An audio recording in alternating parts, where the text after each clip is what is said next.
So 10.2.2 says calculate the probability that you will open the lock at the first attempt if it is given that the code is greater than 5,000 and the third digit is 2. So here I've created three scenarios that we're going to look at. Because the previous conditions still apply, the last number has to be an even number. So for this first scenario, we already know that they said the third digit has to be 2. So that's already fixed.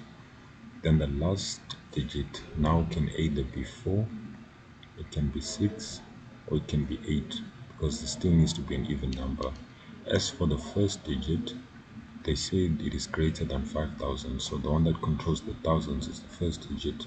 So this can either be 5, or it can be 7, or it can be 9, because it cannot be 6 or 8, or in this scenario, the first case that I'm taking, it can only be these three values. So from this we get that this has a possibility of three different values. And since we're putting one value here, one value here, one value there, it means out of the 8 options that we usually have, 3 are already set, which leaves 5. So this second digit will only have 5 numbers that it can be. This one, it's always 2, so that's one possibility, and this one will be 3. And the second example I want to look at is if we make the first digit 6. So now we're setting it to 6. We're reducing the possibilities of this last one. So this last one can now either be 4 or it can be 8.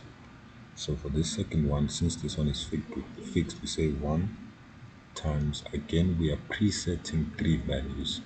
So this one has a possibility of having 5 different numbers. This one will be 1 as well. And then here there can only be 2 different combinations, either 4 or 8. So that's 2. And that's for the second one.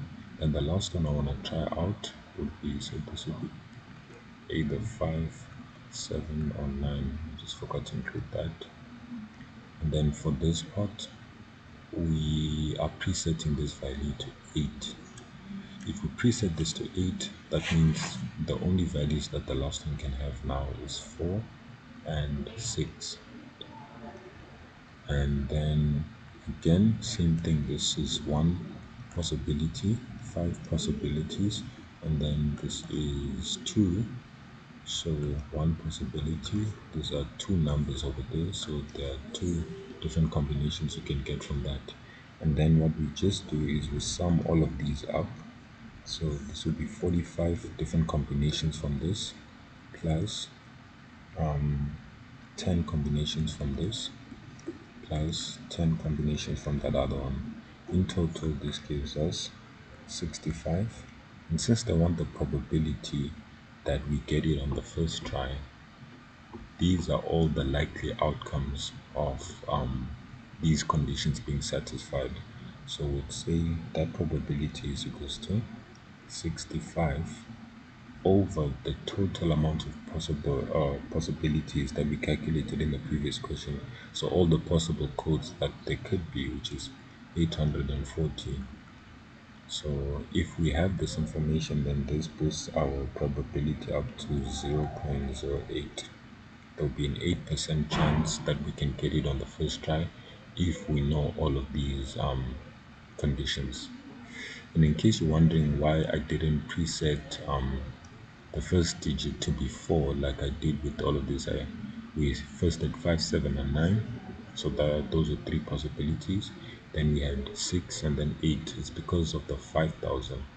The first digit needs to be greater than 5, greater or equal to 5, in order for us to meet these conditions. So this will be 8%, not 0.08%, but you can leave your answer like this.